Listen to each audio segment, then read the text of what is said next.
Hello दोस्तों, स्वागत है आपका हमारे चैनल हानी वॉइस पर। आज सुबह सुबह जब मेरी आँख खुली तो मेरी माँ मेरे सर के पास बैठी हुई थी। वो मुझे देखकर कहने लगी, अंजलि अब तुम बड़ी हो गई हो, मैं तुमसे एक बात बहुत ही ज़रूरी करना चाहती हूँ। माँ ने मेरा हाथ थाम कर मुझसे इतना ही कहा था और फिर उन्होंने कमरे की खिड़कियाँ और दरवाजे बंद कर दिए। मैं हक्का बक्का सी मम्मी की तरफ देखती रह गई थी। इससे पहले तो उन्होंने कभी मुझसे इस तरह की बात नहीं की थी। फिर मम्मी कहने लगी, मैं तुमसे जो कहना चाह रही हूँ वो बात तुम्हारे छोटे से दिमाग पर तुम्हें बुरी भी लग सकती है। हो सकता है तुम्हारे दिल को तकलीफ़ भी हो, इसलिए तुम अपना दिल थाम लो। मुझे तो यही लगा था कि मम्मी बेकार से सनसनी फैला रही है, मगर जब मैंने मम्मी की बात सुनी तो मेरा दिल बंद होने लगा था। मैंने सोचा कि ये सब मम्मी ने क्यों कहा है। मुझे उनकी बात सच में बिल्कुल भी अच्छी नहीं लगी थी। मेरा जी चाहा कि मैं मम्मी के होठों पर हाथ रख दूं और उनसे कहूं कि मुझ में इससे ज़्यादा सुनने की हिम्मत नहीं है।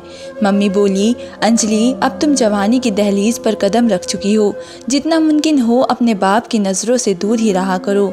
वो तुम्हें अपने पास बुलाए तो मत जाया करो। तुम्हें पता है तुम्हारा बाप कितना बड़ा जुआरी है, वो कुछ पैसों के लिए तुम्हें किसी भी समय बेच सकता है। अगर तुम्हारा बाप कुछ खाने के लिए लेकर आए तो खाने से मना कर दिया करो, तुम्हारी भलाई इसी में है। मैं बोली, मम्मी प्लीज़ मेरे सामने ऐसी बातें ना करें। और बहुत सी जवान लड़कियों को देखा है जो अपने बाप के साथ बहुत ज़्यादा फ्री होती है और फिर मेरे पापा तो मुझ पर जान छिड़कते हैं। मम्मी बोली, हाँ हाँ सब कुछ देख रही हूँ, वो तुझ पर जान छिड़कते हैं तभी तो कह रही हूँ कि उससे दूर रहा करो, इसी में सबकी भलाई है। मैं गुस्से से बोली, मुझे नहीं चाहिए ऐसी भलाई, मुझे अपने पापा से दूर नहीं रहना। मुझे मम्मी की बात बिल्कुल भी अच्छी नहीं लगी थी। गुस्से से पैर पटकती हुई मैं कमरे के बाहर दरवाज़ा खोल कर बाहर निकल आई। बाहर मेरा 6 साल का छोटा भाई अनुज दरवाजे से कान लगाए खड़ा था। वो बोला, मुझे पहले ही पता था कि मम्मी सिर्फ आपसे प्यार करती है, मुझे तो कोई प्यार ही नहीं करता। मम्मी आपको मुझसे चोरी छुपे कुछ खाने के लिए दे रही थी। अपने भाई की बात सुनकर मैं हंस दी। मैंने कहा, ये तुम कैसी बातें कर रहे हो, हम सब तो तुमसे इतना प्यार करते हैं, तुम्हें और कितना चाहिए। वो कहने लगा, तो फिर मुझे भी बताए मम्मी आपसे कमरा बंद करके क्या बात कर रही थी। मैं बोली, मम्मी कुछ ज़रूरी बातें कर रही थी। भाई ने सिर हिला दिया और फिर आंगन में खेलने लगा। अभी थोड़ी ही देर गुजरी थी कि पापा भी घर पर आ गए। उन्होंने हाथ में जलेबियाँ पकड़ी हुई थी। घर आते वो मुझे पुकारने लगे, देखो मैं तुम्हारे लिए क्या लेकर आया हूँ। मैं पापा की तरफ दौड़ी और उनके पास जाकर बैठ गई थी। वो मुझे और अनुज के अपने हाथों से जलेबी खिलाने लगे। मम्मी मुझसे बोली, यहाँ आओ मेरी बात सुनो। मैंने उनकी बात अनसुनी कर दी, कोई ध्यान ही नहीं दिया और पापा के पास बैठी बातें करती रही और जलेबियाँ खाती रही। फिर पापा नहाने चले गए तो फिर मम्मी मेरा हाथ पकड़कर मुझे कमरे में ले गई और मेरे मुंह पर एक ज़ोरदार थप्पड़ मार दिया। कहने लगी, तुम्हारे मेरी बात का असर क्यों नहीं होता। मैंने तुमसे कहा था कि तुम अपने पापा के पास मत बैठा करो, लेकिन तुम तो आते ही उनके पास जाकर बैठ गई, यानी माँ की बात का कोई असर ही नहीं है। मैं बोली, मम्मी मैं पापा से प्यार करती हूँ, वो मेरे पापा है और मैं उनकी बेटी। अगर मैं उनके पास नहीं बैठूंगी तो फिर किसके पास बैठूंगी। मम्मी ने मुझे गले लगा लिया और रोते हुए बोली, अंजलि सारा कसूर मेरा ही है जो मैंने तुम्हें से सच्चाई छुपा कर रखी हुई थी। मुझे चाहिए था कि सब कुछ मैं तुम्हें पहले ही बता देती। मैं बोली, मम्मी अब ऐसी भी क्या बात है।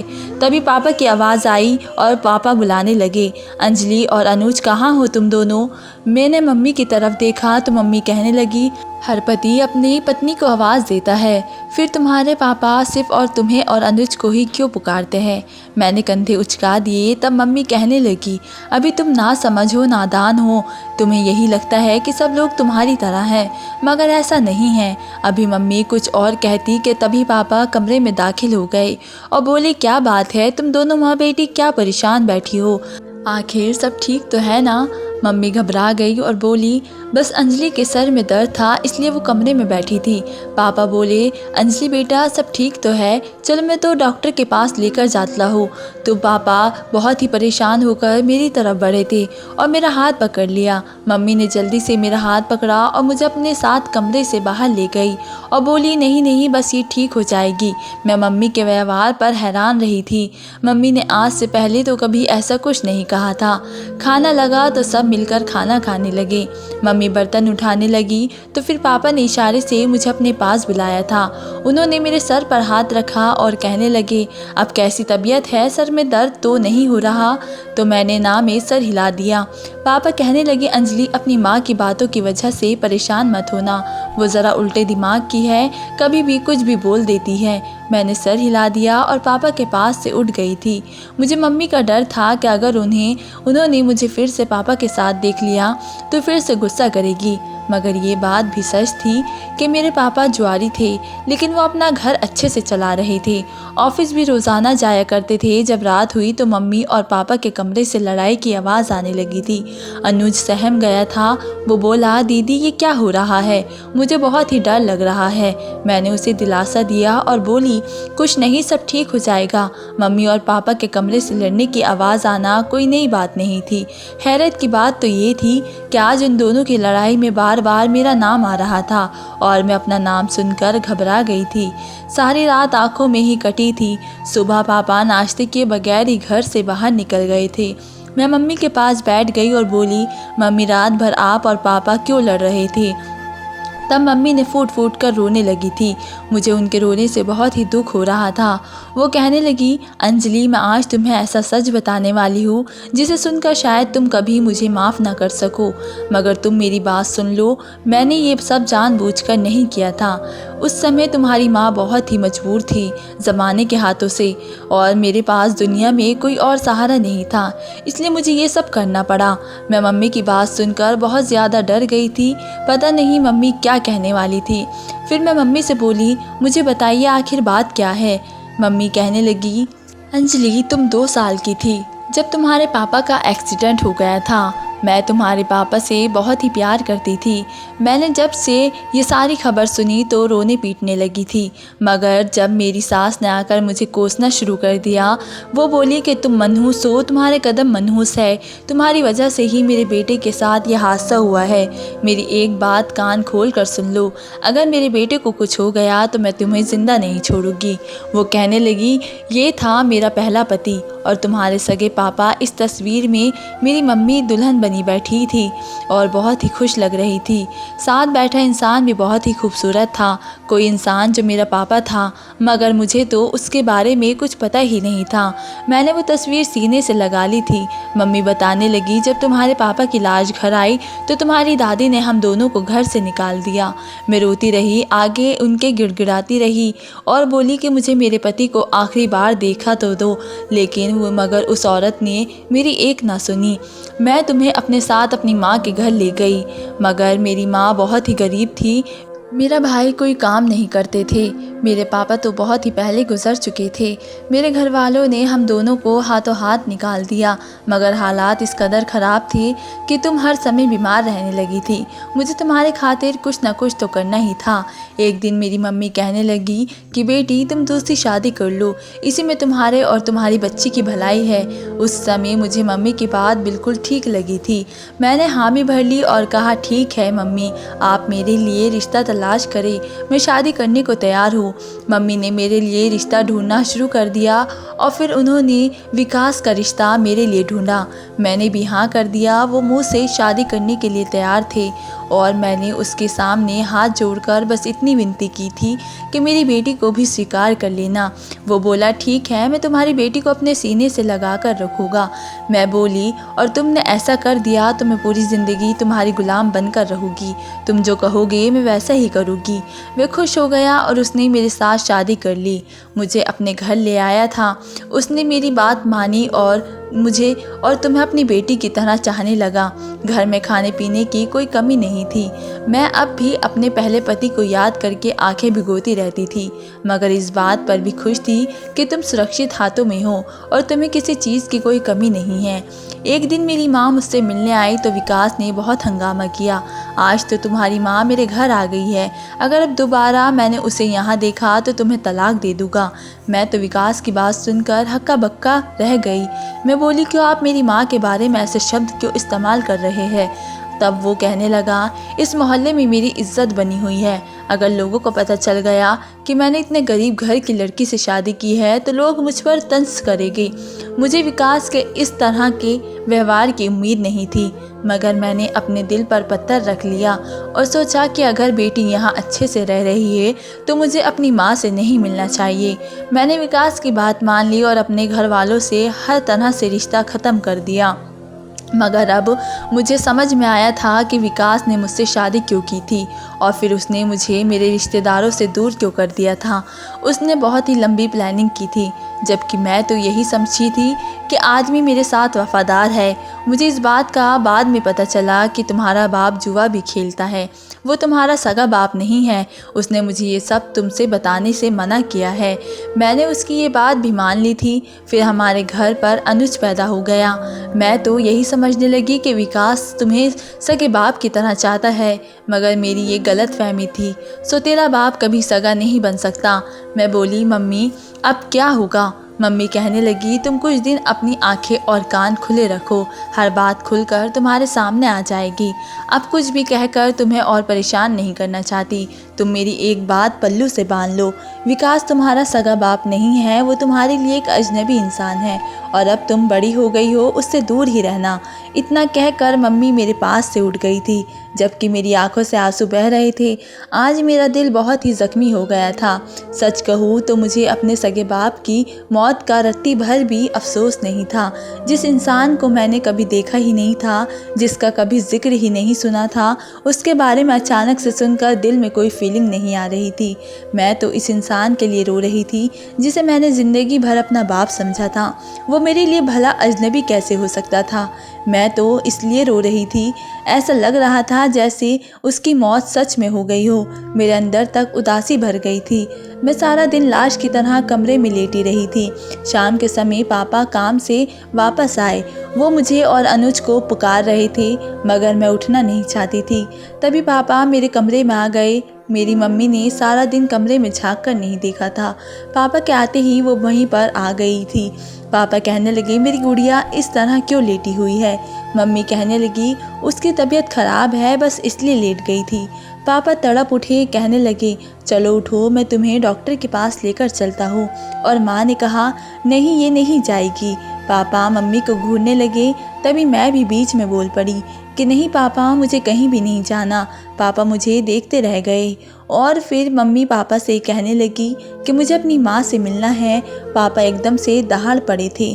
कहने लगे, तुम वो बात भूल गई हो क्या जो मैंने शादी के शुरू के दिनों में तुमसे की थी? मैंने कहा था ना कि तुम अपनी मायके वालों से कोई संबंध नहीं रखोगी।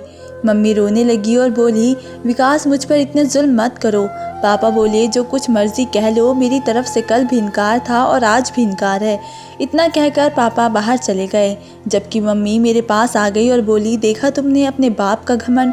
तब मुझे एहसास हुआ कि जिस इंसान को मैं फरिश्ता समझ रही हूँ वो असल में अच्छा इंसान नहीं है। उसने मेरी माँ से उसके सगे रिश्ते तक छीन लिए थे। आज रात मेरे पापा और मम्मी की बहुत ही लड़ाई हुई थी। मैंने सुबह उठकर वजह पूछी तो मम्मी ने सब कुछ सच बता दिया था। कहने लगी, सच ये है विकास तुम्हारी जवानी और खूबसूरती को देखकर लालच में आ गया है। वो तुम एक अमीर आदमी को बेच देना चाहता है। मम्मी के मुंह से ये बात सुनकर मैं हक्का बक्का रह गई थी। मैं रोने लगी। उस दिन एक इंसान हमारे घर आया था। मैंने मम्मी से पूछा कि ये कौन आदमी है? तब मम्मी ने बताया, ये तुम्हारे मामा हैं। मामा मुझे बहुत ही अजीब लगे थे। मम्मी ने मुझे कहा कि मामा के पास जाकर उन्हें नमस्ते करो, जबकि मैं तो दूर से ही उनको देख रही थी। खैर जब पापा घर वापस आए तो मेरे मामा को देखा तो फिर गुस्सा हो गए थे। वो मम्मी से कहने लगे, ये इंसान अभी मेरे घर से चला जाए, नहीं तो मुझसे बुरा कोई नहीं होगा। पापा घर से बाहर निकल गए थे। मुझे मम्मी पर भी तरस आ रहा था कि बेचारी अपने भाई से बहुत समय बाद मिली थी। खैर पापा के दोबारा घर आने से पहले ही मामा वापस लौट गए थे। पापा जब घर आए तो मैंने खुद को कमरे में छुपा लिया था। मैं नहीं चाहती थी क्यों मुझे बेच दे। मुझे अब हर समय डर लगने लगा था और एक रात बहुत ही अजीब घटना घटी थी। मम्मी मेरे पास आकर मुझसे कहने लगी, आज रात तुम्हारा सौतेला बाप तुम्हें बेचने वाला है, लेकिन मैं तुम्हें बचा लूँगी, मैं तुम्हें उस जालिम के हाथों बर्बाद नहीं होने दूँगी। इतना कहकर मम्मी ने मेरे नाक पर रुमाल रख दिया था और फिर मैं गहरी नींद में सो गई थी।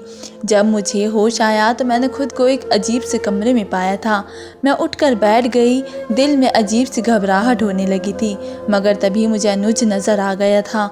मेरा भाई मेरे साथ था। मेरे कमरे से बाहर निकली तो मम्मी पर नज़र पड़ी थी। मैं मम्मी के पास जाकर बैठ गई और बोली, हम कहाँ आए हैं मम्मी? मम्मी कहने लगी, रात को विकास तुम्हें बेचने वाला था, मैंने तुम्हारे मामा को फ़ोन कर दिया। भगवान का धन्यवाद हुआ कि उसने समय पर हमें बचा लिया है। अब हम तुम्हारे मामा के घर पर है और एकदम सुरक्षित है। मैंने सिर हिला दिया। मुझे बहुत ही अफसोस हुआ। काश वो इंसान जिसको मैं अपना बाप समझती रही वो ऐसा ना निकलता। मामा का घर अजीब सा था। इस घर में बहुत सी औरत है और मर्द थे, वो सब अजीब से थे। मुझे अच्छा महसूस नहीं हो रहा था। मेरी माँ भी हमसे अलग अलग रह रही थी। 2 दिन तो आराम से गुजर गए थे, मगर तीसरी रात कुछ अजीब हुआ था। मेरे मामा जो एक बार हमारे घर भी आ चुके थे, मेरे कमरे में दूध लेकर आए और बोले कि उसको पी लो। मेरी नज़र उनकी तरफ पड़ी और पहली बार मैंने उनको गौर से देखा था। मैंने मामा के हाथ से दूध का गिलास पकड़ा तो मेरी मामी ने इशारे से मुझे अपनी तरफ बुलाया। मैंने उनकी तरफ देखा तो मुझे दूध पीने से मना कर रही थी। फिर बहाने से मेरे पास आ गई और मामा को बातों में लगाकर उन्होंने मुझे दूध गिराने का इशारा कर दिया। मैं हैरान थी, वो ये सब क्यों कर रही थी। मैं दूध का गिलास हाथ में पकड़े खामोश खड़ी थी और तब मामी मेरे मामा का हाथ पकड़कर ज़बरदस्ती अपने साथ लेके चली गई। पीछे से मामी मुझे इशारा कर रही थी कि दूध मत पीना, इसे गिरा दो। मुझे अपनी मामी अच्छी नहीं लगती थी। जब से हम आए थे तब से हमसे बातचीत ही नहीं करती थी और आज जब मामा के दिल में मेरे लिए प्यार आ गया था तो मेरी हमदर्द बनकर आ गई थी। मैंने गुस्से से सारा दूध पी लिया था और अपने कमरे में आकर लेट गई थी। थोड़ी देर गुजरी थी कि मेरी आंखों के आगे अंधेरा छा गया था। मैं गहरी नींद में डूब गई थी। जब मेरी आंख खुली तो मैंने खुद को एक कमरे में पाया था। ये कोई आम कमरा नहीं था। मैं उठकर बेड पर बैठ गई। एक तरफ फूलों की खुशबू थी। मैंने अपने आप को देखा तो दंग रह गई थी। मैं तो दुल्हन की तरह सजी हुई थी। तभी कमरे का दरवाज़ा खुला था और एक बूढ़ा सा मर्द कमरे में दाखिल हुआ था। मैं उसको देखकर घबरा गई और बोली, तुम कौन हो? वो मुस्कुरा दिया और बोला, आज की रात तुम मेरी मेहमान हो। मेरा दिल बहुत ही घबरा रहा था। मैंने उस कमरे से निकलने की बहुत कोशिश की थी, मगर मुझे बेहोश कर दिया गया। उसके बाद क्या हुआ मुझे कुछ भी याद नहीं। सुबह हुई तो मेरे मामा मुझे घर लेकर आ गए। मैं बोली, ये सब क्या था? वो हंसकर बोले, हमारे यहाँ तो यही दस्तूर है, यहाँ पर लड़कियाँ ऐसी ही रहती है। मैं घर पहुँची तो खूब शोर मचाया था। मैंने इस सब का दोषी अपनी माँ को ठहराया था, मगर उसने मेरी एक ना सुनी। माँ कहने लगी, तुमने अब ज़िंदगी भर यही काम करना है, इसलिए ड्रामा करने की ज़रूरत नहीं है। जब मेरा छोटा भाई मेरी तरफ से बोला तो मामा ने एक ज़ोरदार थप्पड़ उसे भी मारा था और वे दूर जाकर गिरा था। उसकी हालत देखकर मैं उसकी तरफ भागी थी। मम्मी ने तो इतना भी नहीं कहा कि तुमने मेरे बेटे को क्यों मारा। मम्मी सामने बैठकर सिगरेट पी रही थी। मैं आंखें उन्हें फाड़े देख रही थी। आज मैं अपनी माँ का ये कैसा रूप देख रही थी। माँ कहने लगी, अगर तुम्हें अपने भाई की जान प्यारी है तो आज के बाद इस काम से इनकार मत करना। मैंने तो कभी सपने भी नहीं सोचा था कि मेरे साथ ये सब कुछ होगा। मैं तो बड़ी इज्जत की ज़िंदगी गुजार रही थी। मेरा बाप सौतेला निकला और वो मुझे बेचना चाहता था, जबकि माँ सगी होने के बावजूद भी सौतेली जैसी थी। उसने मेरी जवानी और खूबसूरती का सौदा कर दिया था। मैंने अपने छोटे भाई के खातिर इन जालिमों के आगे घुटने टेक दिए। मैं अब आईने में खुद को देखती तो डर जाया करती थी। मुझे खुद से दहशत होने लगी थी। एक दिन घबराहट ज़्यादा पड़ी तो छत पर चली गई थी। थोड़ी देर बाद मुझे कदमों की आवाज़ सुनाई दी थी। मैंने मुड़कर देखा तो मेरी मामी खड़ी थी। वो मुझे बड़े गौर से देख रही थी। फिर बोली, तुम्हें देखकर ऐसा लगता है कि तुम ये सब कुछ करना नहीं चाहती, फिर ये सब कुछ क्यों कर रही हो? मैं गुस्से से बोली, आपके पति ने धमकी दी है कि मैंने अगर उनकी बात ना मानी तो मेरे भाई को मार देगी। मामी धीरे से बोली, अभी भी समय है, तुम अपने बाप के पास भाग जाओ। मैं बोली, वो तो मेरा सौतेला बाप है और मुझे बेचना चाहता है। मामी हैरत से मुझे देखकर बोली, कौन सा सौतेला बाप? मैं बोली, विकास। मामी ने अपना माथा पीट लिया। तुमने अपने चेहरे की बनावट को गौर से देखा नहीं क्या? तुम हूबहू विकास पर गई हो। वो तुम्हारा सौतेला नहीं बल्कि सगा बाप है। तुमसे किसने कह दिया कि वो तुम्हारा सौतेला बाप है? और मैं बोली, मम्मी ने कहा था। मामी ने कहा कि तुम्हारी माँ एक नंबर की झूठी औरत है। सौतेला तुम्हारा बाप नहीं, सौतेली तुम्हारी माँ है। ये लोग बहुत ही बुरे लोग हैं। इनका धंधा क्या है वो तो तुम जान ही चुकी हो। तुम्हारे सौतेली माँ भी जवानी में यही सब करती थी। फिर एक अमीर आदमी से शादी करके उसके साथ चली गई। उसने 2 महीने तुम्हारी सौतेली माँ को साथ रखा और फिर तलाक दे दी। तब उसकी मुलाकात तुम्हारे पापा से हुई थी। वो भी एक अमीर बाप की औलाद था। तुम्हारी सगी माँ मर चुकी थी। उस समय तुम 2 साल की थी। विकास घर वालों से किसी बात पर नाराज़ होकर अपना शहर छोड़कर यहाँ पर आ गया था। तुम्हारी माँ ने उसे अपने जाल में फंसा लिया और वो बेचारा सीधा सादा सा था और तुम्हारी माँ से शादी कर ली थी। जब तक तुम्हारी माँ की असलियत उसे पता चलती तब तक अनुज पैदा हो चुका था। तुम और अनुज विकास की सगी औलाद हो। वो इतना शरीफ आदमी था कि बच्चों की वजह से तुम्हारी माँ के साथ गुजारा करता रहा। ऐसे समय में गुजारता गया और वो बेचारा शराफत का मारा तुम्हारी माँ को छोड़ भी नहीं पाया कि बच्चों पर बुरा असर पड़ेगा। वैसे तुम्हारी माँ की अकल की दान देनी पड़ेगी। और उसने किस तरह तुम्हें तुम्हारे बाप के खिलाफ कर दिया। उसने तुम्हें झूठ बोला। अभी ज़्यादा देर नहीं हुई है, उस रात उस बूढ़े के दूध में मैंने नींद की दवा मिला दी थी जिससे कि अभी तुम्हारी इज्जत सुरक्षित है, लेकिन मैं आगे ज़्यादा दिन तक तुम्हें सुरक्षित नहीं रख पाऊंगी। तुम अपने घर वापस लौट जाओ। सारी सच्चाई जानकर मेरी आंखों से आंसू आ गए थे। मुझे उस समय अपने पापा की बहुत याद आई थी। जी चाहा कि दौड़कर घर जाऊं और पापा के गले लग जाऊं। मैंने मामी के हाथों को थाम लिया। मैंने कहा, आपने मेरे ऊपर इतनी मेहरबानी क्यों की? मेरी बात सुनकर मामी ने रोते हुए कहा कि जो समय अभी तुम्हारे ऊपर है मेरे ऊपर भी आया था। तुम्हारे मामा ने मेरे माँ बाप को बहला फुसला कर मेरे साथ शादी कर ली थी, लेकिन शादी के बाद उसने मुझे गलत धंधे में उतार दिया।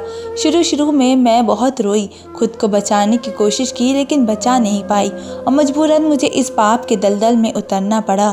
लेकिन जब मैंने देखा कि तुम्हें भी वही सब कुछ करने पर मजबूर किया जा रहा है तो फिर मैंने सोचा कि मैं खुद को तो नहीं बचा पाई लेकिन तुम्हें बचाने की पूरी कोशिश करूँगी। उस रात जब तुम्हें वो बुढ़ा खरीद कर ले गया तो मैं भी पीछे पीछे चली गई थी और उस बुढ़े के दूध में मैंने नींद की दवा मिला दी थी जिससे कि वो सो गया था। जल्दी से यहाँ से भाग जाओ, समय बहुत ही कम है तुम्हारे पास, क्योंकि आज की रात तुम्हारे मामा ने फिर तुम्हारे लिए खरीदार तैयार रखा है।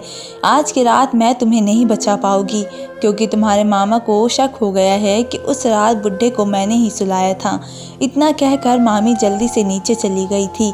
जब मैंने घड़ी देखी तो रात के 8 बज रहे थे। सच में मेरे पास समय बहुत ही कम था। मामा किसी भी समय उस ग्राहक को लेकर आ सकते थे। मैं जल्दी से नीचे उतरी और मेन गेट की तरफ कदम बढ़ा दिए, लेकिन मेरी किस्मत बुरी थी। मामा और एक आदमी अंदर आते हुए दिखाई दिए। मामा ने मेरा हाथ दबोचा और घसीटते हुए कमरे में ले आए। रात के समय मुझे फिर एक गैर मर्द के हवाले कर दिया गया था। आज की रात मैं जिसकी मेहमान थी, मैंने बड़ी ही चालाकी से उसे कुछ ज़्यादा ही शराब पिला दी और वो नशे में सो गया था। तब जल्दी से मैंने उस आदमी की जेब से मोबाइल निकालकर पापा का नंबर मिलाया था और मैंने उन्हें सारी सच्चाई बता दी थी और घर का पता भी बता दिया था। कुछ देर बाद मेरे कमरे का दरवाज़ा बजा था। मैंने दरवाज़ा खोला तो माँ कहने लगी, जल्दी से मेरे साथ चलो। मैं उनके साथ गई मगर उसी समय पुलिस आ गई थी। पुलिस को देखकर माँ की जान निकल गई थी। पुलिस के साथ पापा भी खड़े थे। पुलिस ने माँ और मेरे मामा को पकड़ लिया था। पापा मुझे और भाई को अपने साथ ले गए थे। इस बार पापा हमें अपने पुराने घर ले गए थे, दादा दादी के पास। पापा ने बताया था मामा ने पापा को मारने की कोशिश की थी, वो बेहोश हो गए थे। तब मेरी माँ और मामा घर से हम दोनों को लेकर फरार हो गई थी। अब मैं अपनी दादी के पास रहती हूँ। मेरी दादी ने मुझे और अनुज को खुशी खुशी स्वीकार कर लिया है और मेरी बुआ और मेरे चाचा चाची सब हमें बहुत ही प्यार करते हैं। ज़िंदगी में फिर सुकून हो गया। मेरी माँ और मामा जेल में हैं। मामा ने पहले ही बहुत ही जुर्म किए थे। मैं भगवान का धन्यवाद करती हूँ कि उसने मुझे बुराई से बचा लिया था और मेरी इज्जत भी सही सलामत रखी थी, और अब मैं और मेरा भाई पापा के पास हंसी खुशी ज़िंदगी गुजार रहे हैं। तो दोस्तों, उम्मीद है कि ये कहानी भी आपको ज़रूर पसंद आई होगी, और इस कहानी को लेकर आपकी क्या राय है कमेंट बॉक्स में ज़रूर बताएं। और अगर कहानी अच्छी लगी हो तो प्लीज़ लाइक करें। अगर आपने हमारे चैनल को अभी तक सब्सक्राइब नहीं किया तो ज़रूर कर लीजिए। तो मिलते हैं ऐसी ही मोटिवेशनल कहानी के साथ, तब तक के लिए धन्यवाद।